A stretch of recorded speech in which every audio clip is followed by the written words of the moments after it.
Hi, and welcome to another edition of Danny Brown Talks Phoenix. I am your host, Danny Brown, and this is our September market update. And as always, join with me is Garret Cerkvenik of JFQ Lending.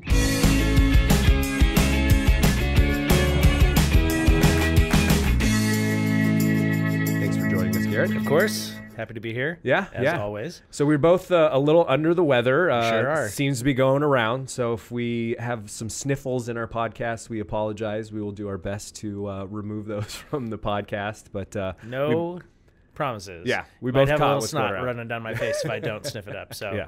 there's that. So we're going to jump right into it. A lot of stuff is happening in the economy. A lot of stuff's happening in the marketplace. I'm going to start with kind of what's taking place in Arizona specifically. And right now on the market, you've got about just under 14,000 active listings in the MLS. That kind of takes into consideration everything within Maricopa County, parts of Pinal County. If I do a custom search and I look at single-family homes, townhomes, condos, really any type of housing that's selling in the parts of Phoenix that people care about, so kind of the greater Phoenix area, that is much closer to about 12,000 homes for sale. And where should we be at that point?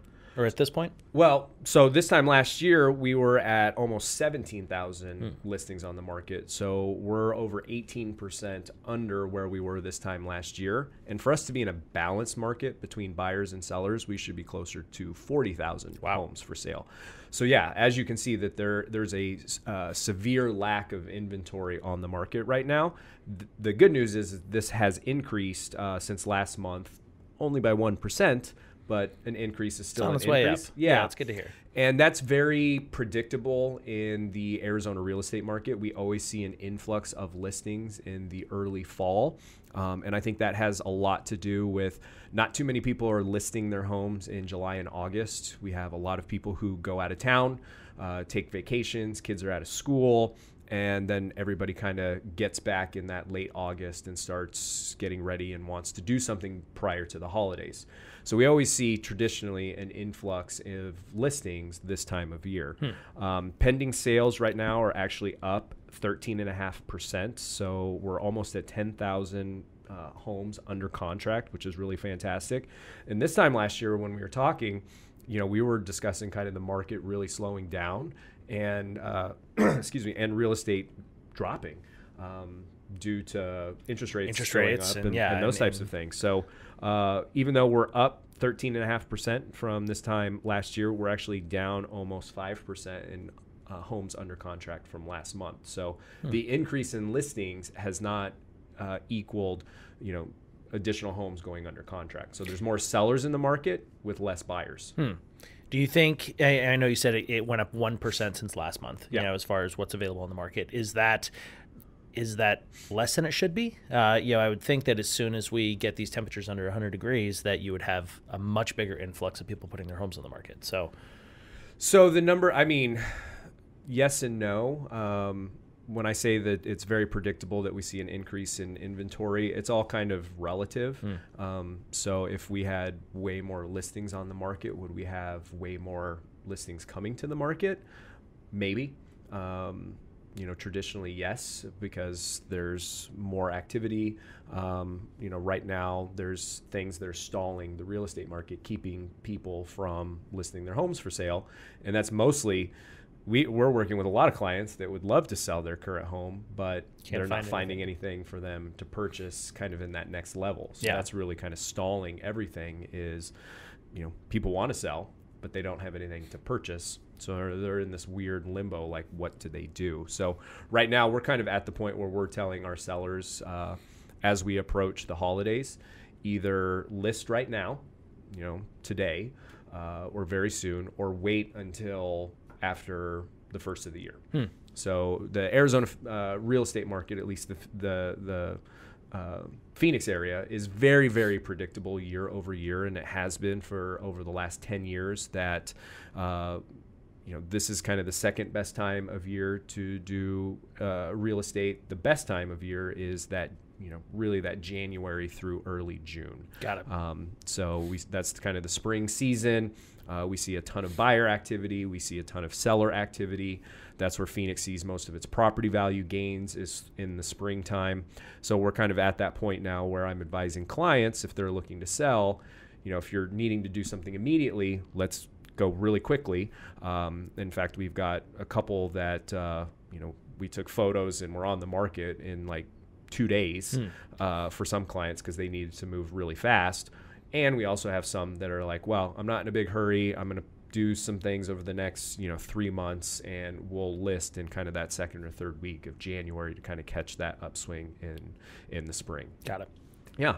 So, nothing has really changed since last month in terms of average price per square foot. We're still hovering right around $170 a square foot, and the average sales price for Phoenix right now is about $280,000. So some things I wanted to touch on is that there has been a slight increase in active listings like we discussed by that 1%, with a noticeable drop in demand. Again, just that seasonality. It's not anything that we weren't prepared for, but there's been very little movement in overall sales prices. So we have not seen, based on supply and demand, any pushes on pricing yet.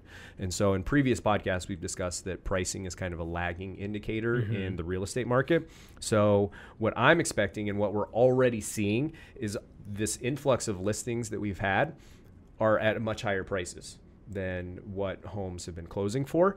And the homes that are going under contract are going under contract at higher prices. So I think that we're starting to see the telltale signs of that push on real estate prices, that they're going to start to go up dramatically. And I think that that's going to continue with all things being equal. If there's some sort of economic disaster that could change things, I don't think there will be one. But I think over this next spring, that if we don't see a big increase in listings, we're going to see a lot of effect in pricing. And I think that, if you're a buyer, if you're considering purchasing, getting in now, and I stress that you need to do things when it's right for you. So I'm not saying that anyone should go buy a house right now if you're not ready. But if you are in the market, there are options for you to choose from right now. There's less buyer activity. The sellers who are on the market are much more willing to negotiate because they want to get something done before the holidays. Yeah. And you're beating, I think, what's going to be a rush of an increase in pricing come, early 2020 in the spring. So, with mortgage rates still being super low, which you can kind of touch on as well, it can be an advantageous time to be a buyer during this kind of early holiday season that we're approaching. So I think that we're also seeing this in the rental market too. So I know that, if you drive around Phoenix and Gilbert, Chandler, just the greater Phoenix area, you're seeing apartment complexes going up everywhere. Yeah. And there's still a dramatic shortage of quality rental homes for people as well. I think we talked about it like a year ago that you had said we were something like 150,000 homes short of demand. Yeah. As far as the rentals, so as far as apartments, condos, things like that. So has that changed at all? I mean, has that gone down, or has the demand grown? Demand is still increasing, and we're starting to also see price increases in the rental market. So people, that market's being affected as well. And it's just the cost of living in a home is getting more and more expensive every single month, whether you're buying or renting. And I think that that's going to continue and get even more ferocious as we get into kind of the spring season. So, dang. Yeah. What information do you kind of have in the mortgage world? In the mortgage world, yeah. Well, all kinds. I mean, we haven't seen a ton of big changes since last month. There was. I know we did a long podcast last month about the economy and the pending recession and all the information that's out there saying gloom and doom. The market's kind of stayed flat. Actually, even a few weeks ago, we saw a pretty big drop to where rates came down to almost the lowest point they've ever been. Yeah. You're starting to see 30-year rates again, and still, in the threes. I think we've got a 3% flat on our rate sheet for a 30-year. So, It is a really good time in the mortgage market. The Fed met and reduced interest rates just recently in September. Yep. And there's this Fed Watch website you can go on that kind of gives you a percentage of what are they going to do with this next meeting. And the Fed meets 8 times per year, and the next one is the end of October. And so there's right now a 67% chance that they're going to reduce rates again. Now, does that mean, I in the mortgage world, I get a ton of phone calls when people hear, oh, the Fed reduced rates today.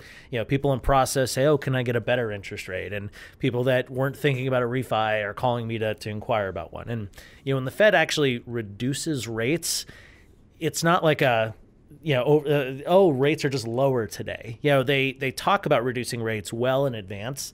There's a lot of analysts out there that predict what they're going to do, and that's really what moves markets. So, we're predicting. I think you and I both agree that the Fed's probably going to reduce rates by about a quarter of a percent in this month. Exactly. And that's already baked into the market because the market's already expecting that to happen. Yep. Now, what could really move things around is if the Fed doesn't do that. And that's what I tell people is, really when they reduce rates, that was already, factored in. But if they wouldn't, then rates are going to shoot up.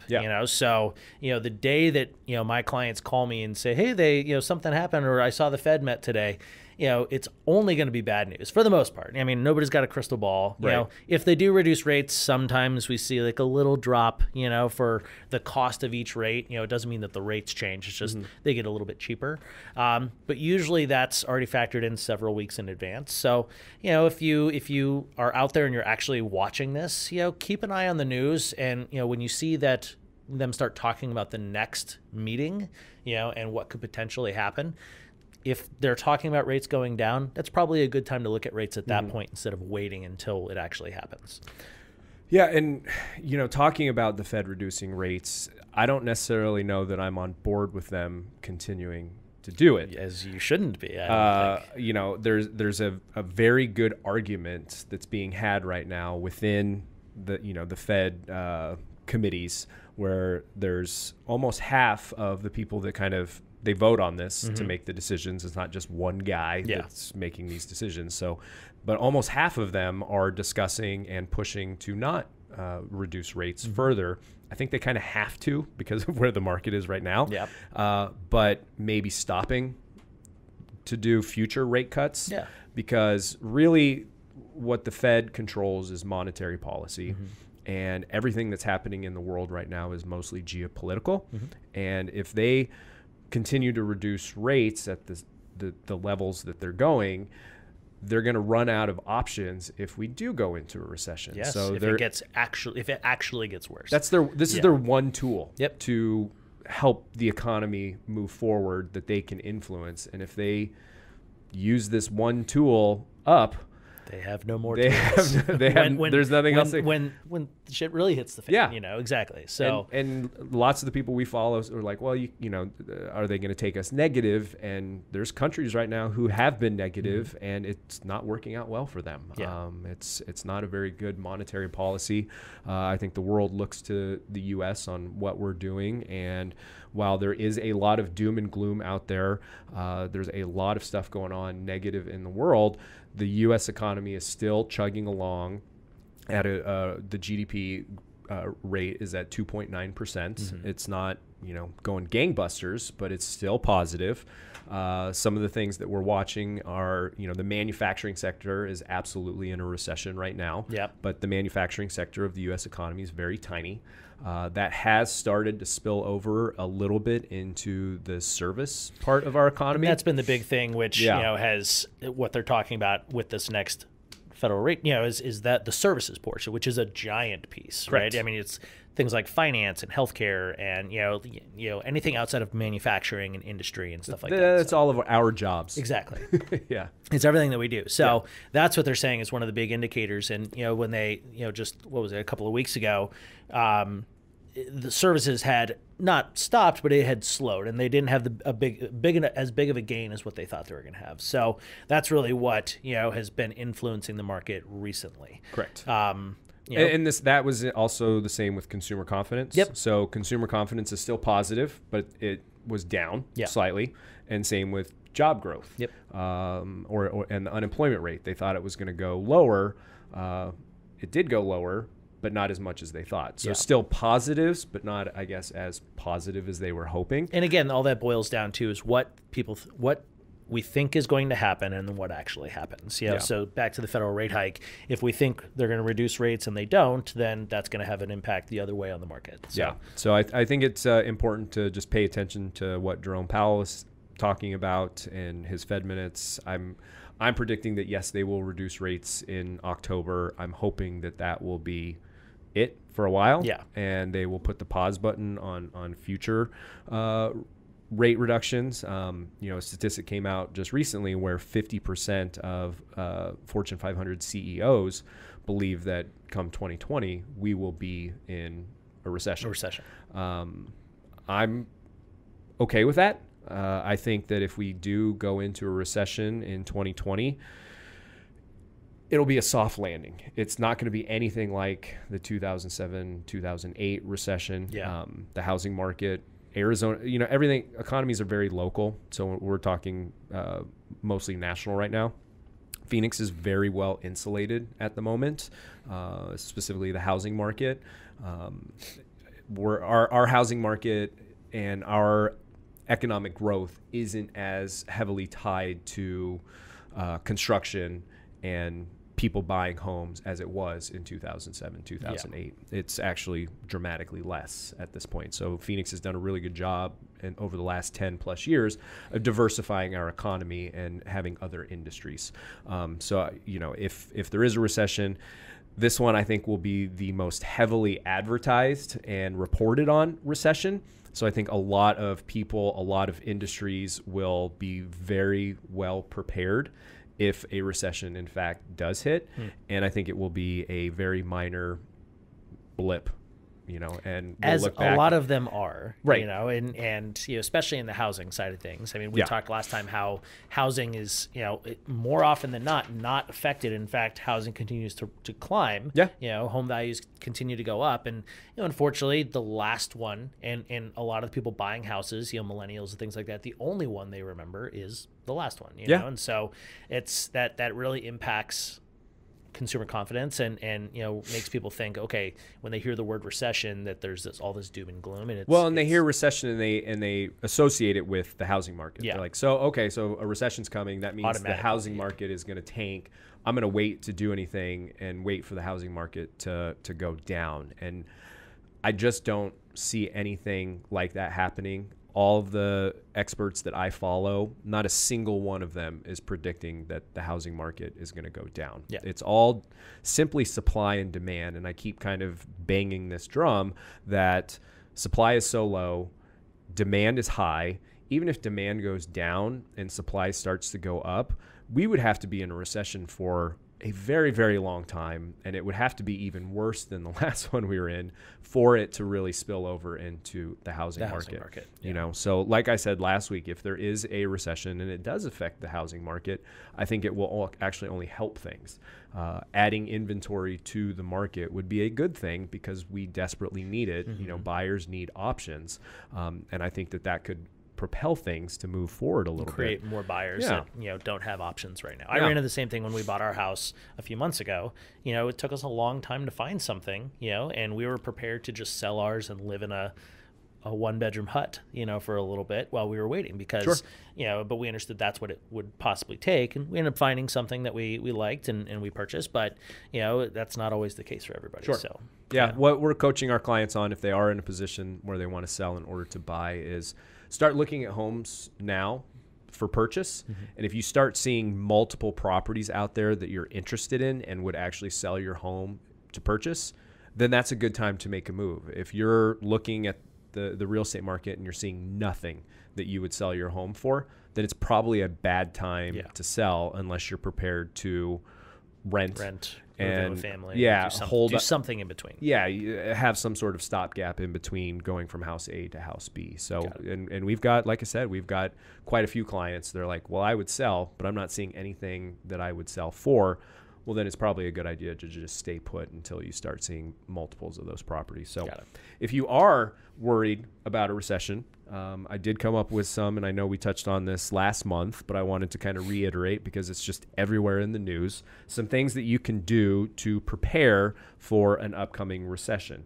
The first one is paying down bad debts.